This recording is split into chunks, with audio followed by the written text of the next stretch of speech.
जंगली कैदियों ने कैद खाने में नंगा नाच मचा दिया था जब उनको जिंदगी में पहली बार ज्योमेट्री बॉक्स मिला। इनको समझ नहीं आया कि इसका करना क्या है। उसमें से प्रकार निकाल के बोतल के ढक्कन में छेद कर रहे हैं, फिर उसके अंदर से पानी पी रहे हैं।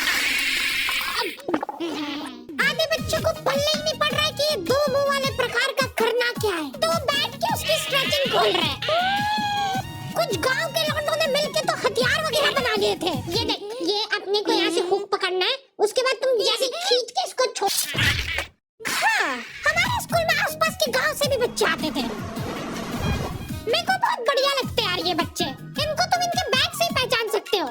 ये तो गांव से, क्योंकि इनके बैग के सबसे आगे वाली जेब में से हमेशा तेल टपकता रहता है। ये लोग लंच के नाम पे एक अचार की चीर और 3 पराठे भर के लाते थे स्टील के डब्बे में, जो रोज लीक कर रहा है। और ये लोग रोज अचार कैसे खा ले रहे हैं।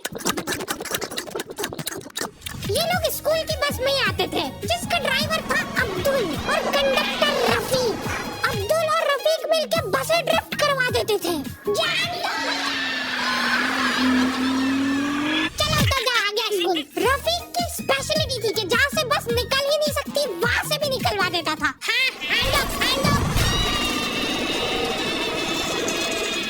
आएगी, निकलेगी। इतनी जगह में तो 4 बसें पार्क हो जाएगी। हाँ, जान दो। बस।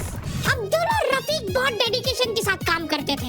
बारिश में गांव में बाढ़ आ गई है। गांव वाले बेचारे घर से बाहर नहीं निकल पा रहे। बच्चों ने स्कूल की ड्रेस पहनी थी, वो वापस से खोल दी कि ऐसे मौसम में तो कहाँ ही जा पा रहे स्कूल। इधर अब्दुल और रफीक बस लेके आ गए बाढ़ में। इतनी मेहनत करके जब ये सब स्कूल पहुँच रहे तो पता चल रहा है कि बाढ़ के कारण स्कूल ही बंद है।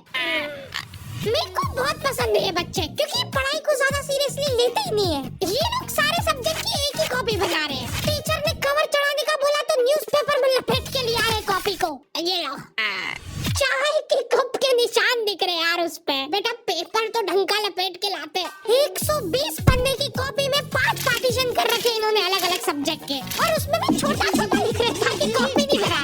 और ऐसा नहीं है कि इनके पास पैसे नहीं है कॉपी लाने के। इनके गांव में इनकी इतनी जमीन है ना कि ये लोग जमीन बेच के आखा स्कूल खरीद सकते हैं। वो अलग बात है कि इनको इनकी जमीन का हिस्सा अभी तक मिला नहीं है, क्योंकि चाचा और पापा के बीच में घनघोर मनमुटाव है। दोनों को ऐसा लगता है कि इसने मेरे को धोखा दिया है।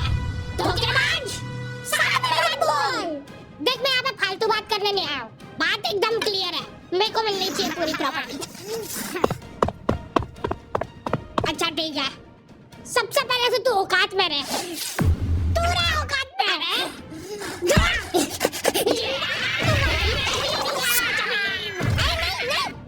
अभी चालू नहीं हुआ है।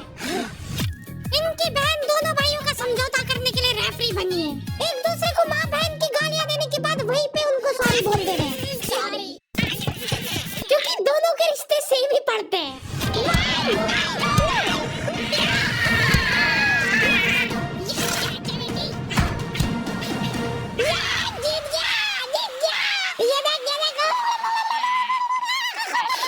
कोर्ट कचहरी में मिलेंगे अब हम। तो अभी तक वो केस चल रहा है और वो चलता ही रहेगा जब तक पापा या चाचा में से कोई मर नहीं जाता। हमारी क्लास के बच्चे बहुत बतोकड़े थे। इनके मुंह का थूक खत्म हो जाता था बोल बोल के। अरे देखो, मैंने व्हाट्सएप स्टेटस डाला था उसका हाथ पकड़ के।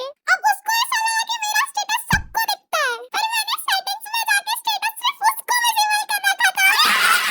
लॉन्डो से कुछ भी शेयर करना बहुत रिस्की काम होता है। मेरे को तो अच्छी लगती है यार कंचन। तुमने सिर्फ बोला है कि ये अच्छी लगती है, इधर लॉन्डो ने अफवाह फैलानी चालू कर दी। सर, उसको आंख उठा के मत देखना, भाई की बंदी है। जब भी वो पास से निकल रही है मत करो यार ये हरकत। वो इंटरेस्टेड होगी भी तो भाग जाएगी तुम्हारी हरकतों की वजह से।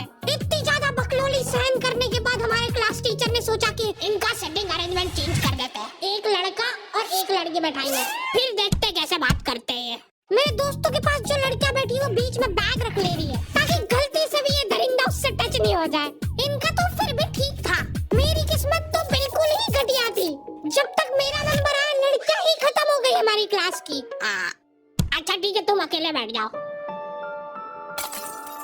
तब सभी बच्चों को फर्स्ट पीरियड तो मजबूरन ऐसे ही बैठना पड़ता था, लेकिन जैसे ही सेकंड पीरियड लगता था इस टीचर की क्लास के बाहर जाने में और अगले टीचर की क्लास में आने में 30 सेकंड मिलते थे हमको। उस 30 सेकंड में सब लोग अपने अपने झोले उठा के दौड़ रहे इधर उधर। जैसे ही अगला टीचर क्लास में आया, अबे क्या तुम सब हाथ क्यों रहे हो? तो सेकंड पीरियड में सब अपने दोस्तों के पास पहुंच जाते थे, लेकिन लड़कियों को उतनी भी सब्र नहीं है, उनको फर्स्ट पीरियड में भी बात करना है। व्हाट्सएप स्टेटस जो था वो सिर्फ उसको दिखा। क्लास के इस कोने से उस कोने तक इशारों में बातें हो रही है इनकी। लिप सिंक कर ले रही है लड़कियां इतनी दूर से। ये लौंडों को चिल्ला के बताने के बाद भी समझ नहीं आती आधी चीजें। अरे तो तुम इसकी कॉपी नानी के हाथ क्यों लेके गए थे? सर वो मेरे को लगा मैं वहाँ जाके पढ़ाई करूँगा। इनसे घर में, स्कूल में, कोचिंग में कई पढ़ाई नहीं हो रही है, और 4 दिन के लिए कहीं घूमने जा रहे तो उसमें बैग में कॉपियां भर ले रहे कि अब होगी पढ़ाई। वो भी दूसरे की कॉपी मांग के ले जा रहे हैं। वहाँ जाके सब कॉपी निकाल के सामने रख दी सबके, ताकि नानी के घर पे तुम्हारा एकदम रोला जम जाए कि लड़का दुनिया इधर से उधर हो जाए पर पढ़ाई नहीं छोड़ता है। लड़का दूसरे की कॉपी मांग के लाया है अपनी कॉपी कंप्लीट करने के लिए, जबकि स्कूल डेली जा रहा है अपना लड़का, फिर भी कॉपी इनकम्प्लीट रह जा रही है। और बात यह कि वहाँ जाके भी इनसे कॉपी कंप्लीट हुई नहीं है, उल्टा हुआ निकाल के रख दी थी और भूल के आ गए कॉपी। और तुम्हारी लीव तो 3 दिन की, तुम 5 दिन बाद क्यों आए मुंह उठा के? सर हम लोग तीसरे दिन पे निकल गए थे वहाँ से, और हम जैसे ही ऑटो रिक्शा में बैठे नानी जी ने रोना चालू कर दिया। अब जैसे जैसे ऑटो दूर जा रहा था मेरी नानी जी जोर से रोने लग रहे थे।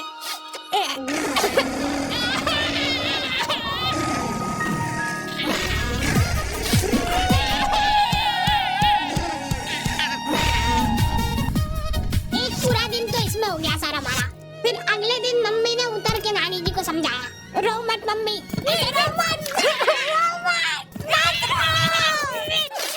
उन्होंने रोते रोते समझाया कि मत रो।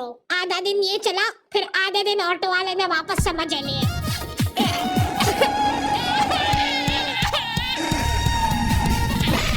हाँ, बहुत हरामखोर टाइप बच्चे आते थे हमारे स्कूल में। हमारी क्लास के कुछ बच्चों को जने क्या चुल बच्ची कि स्कूल में फोन ले जाते हैं और वॉशरूम में जाके वो फोन में गाने चला के झुंड बना के नाच रहे हैं।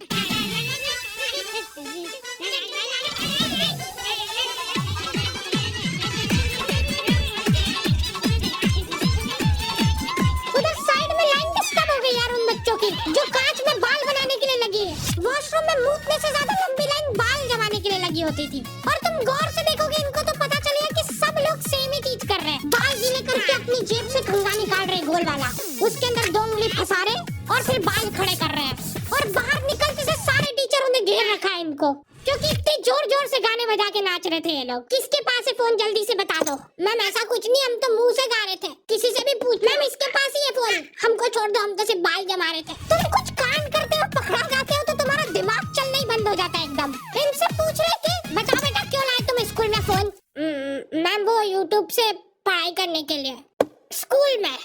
हाँ, हमारे स्कूल में सबसे बड़ी टॉप की सजा होती थी सस्पेंड करना, और मेरे को पता नहीं क्यों बहुत बढ़िया लगती थी ये सजा। ना तुमको स्कूल वालों को लीव लिख के देना है, ना स्कूल वाले तुमसे पूछेंगे कि तुम कहाँ गए थे। रिटायरमेंट वाली लाइफ जी रहे हो तुम स्कूल में। उसके मम्मी पापा को बुला के वो फोन भी दे दिया और उसको सस्पेंड कर दिया। अब वो बच्चा घर पे बैठ के आराम से फोन चलाता है और अपना जीवन खुशी खुशी बिताता है। उसके घर में सिर्फ 2 ही रिटायर्ड लोग हैं, एक उसके दादाजी और दूसरा वो।